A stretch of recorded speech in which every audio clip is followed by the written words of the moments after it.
Hello everybody, welcome back. Scorpio Caesar here, and in today's video, me and my boy Super Mario Zilla, aka Vinny, went to go check out the video game store in Wilkes Barre, PA. And it's been a while since I've been to this location, however, it's always a good time and I always have to leave with something there because I like to support the local retro game stores. And of course, I went in with a game plan. I had a few trade-ins that I wanted to do, and I wanted to pick up certain PlayStation 1 games that I currently have on my hit list. Since I'm going through the PlayStation 1 collecting phase right now, I did just that. We're gonna get into it in today's video. Welcome to the CesArcade. Get ready.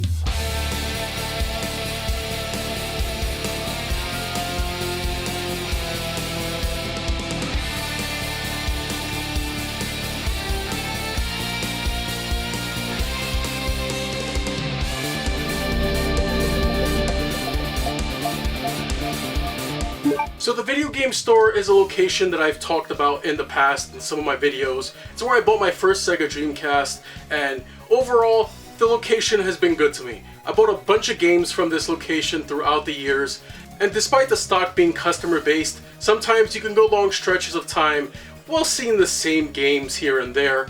Sometimes things don't really move, at least not that I could recognize. Of course, that's just what I see. I don't know how well the store does. A lot of the stock they have from months and maybe even years ago can still be at this location when I go back to visit it. And that's exactly what I was looking for today. There was a certain game, a JRPG on the PlayStation 1 that I really wanted to pick up, and well, let's take a look at some of the footage here.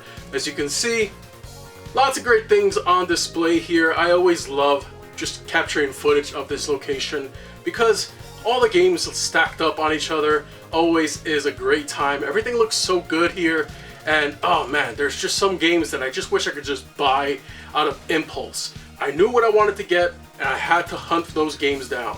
First, I was looking for Breath of Fire on the Game Boy Advance. Unfortunately, from what I can see, all the loose Game Boy Advance cartridges here, I could not spot it for the life of me. I had to give up that hope. Maybe I'll get it on eBay or something in the future, or I might just settle with the Super Nintendo version. Which one is your personal favorite? Do you prefer Breath of Fire on the Game Boy Advance or the Super Nintendo? Let me know in the comment section down below. Like I said, the goal was PlayStation 1. And when I was looking at the PlayStation 1 section, there was a lot of titles there that really caught my eye.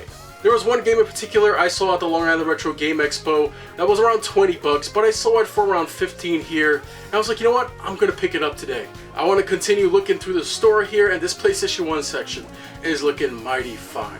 Of course, I was getting distracted here and there by some of the other sections that they had on display, especially some of these CRTs. Listen, I got 2 flat screen CRTs, I don't need another one. At least that's what my wife tells me. But me personally, I really want a curved screen CRT. I don't know why, it's just a nostalgic factor, it's just the novelty behind it. Those are the type of TVs I grew up with, so maybe one day I'll bite the bullet and buy one of these, but I would have to get rid of one of mine currently right now to make it work. That being said, I had a bunch of games to trade in. I had some GameCube games, a few Switch titles, Rocket Knight on the Sega Genesis, which I don't really need anymore since I have the collection on Switch, as well as Revolt on the N64. Now this is a game that I tried to get into, but the N64 version is just not the version to get into. Everything that I traded in came out to around $88 in store credit, which I was okay with. I was like, you know what? It sure beats having to try to sell this stuff on eBay or Instagram.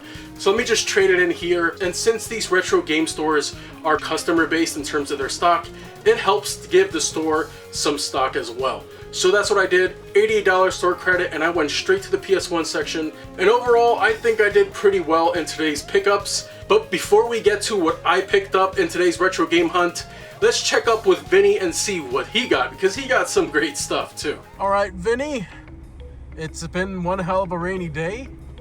I'll say so. So before I get back to my place and talk about what I picked up, I want to know what you got, because you got some games today and you traded in some things. So traded in a couple of games. I traded in extra copies of Crash Bandicoot Team Racing and Crash Bandicoot 2, as well as Mortal Kombat Trilogy.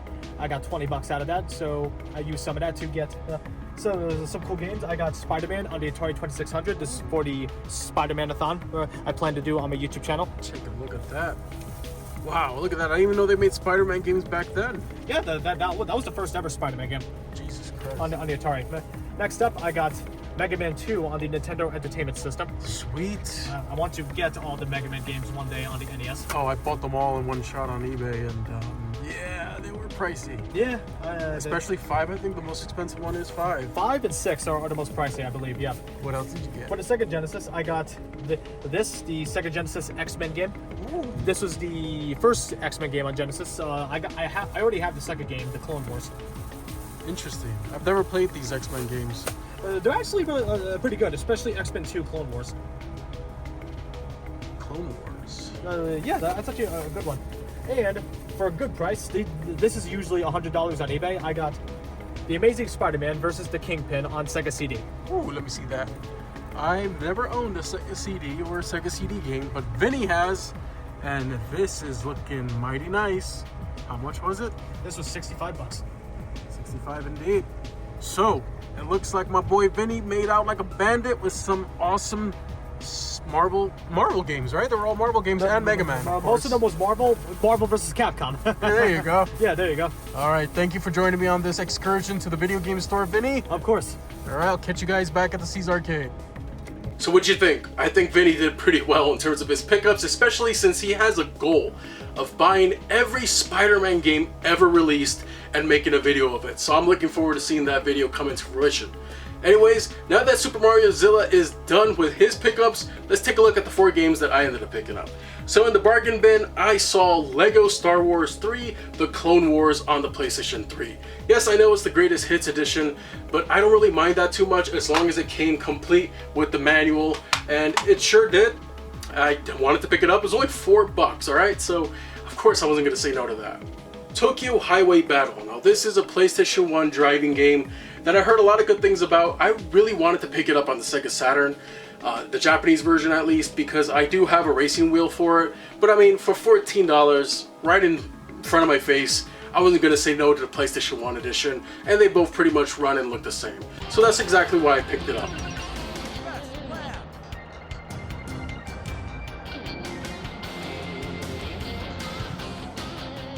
Next up, we have a childhood favorite of mine. Now, this is one that I haven't played in years. I still remember the time back when Digimon was hot, and me and my cousins would have the Tamagotchis, and we would play with them, and they had this game, and I kid you not, I was enamored by it. Eventually, I did pick it up pre-owned at GameStop, or it was a Software Etc. at the time. But then at some point, I don't know what happened. I think I traded it in. I needed the money at the time. We all traded in games back when we were younger because we needed the money. But I wanted to correct that mistake, and I picked up Digimon World on the PS1. Now this one isn't in the best shape. It was $58. They also had another one for $70 with a cleaner looking manual. But when I opened them up to investigate, yeah, this manual looks a little beat up. However, the manual on the $70 one, for some reason, was even worse when he looked at the back. First off, the staples were undone. The last page of the manual was missing. So I was like, you know what, I'll just go with the $58 version because, yeah, I could get a cleaner manual at some point if I really want to. But the manual is still fine. I can flip through it. It's not water damaged. So that's exactly why I picked this one up, to be reunited with a childhood favorite of mine.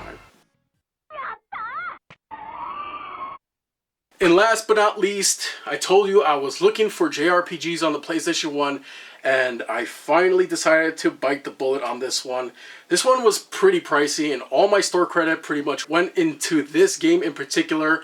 But I remember seeing this at their location for the longest time, and it just sat there. Till now, it is now in possession of the CesArcade, and that is Threads of Fate. One from Squaresoft. It's a very lighthearted JRPG, and I'm really looking forward to playing this one. I love how the characters look.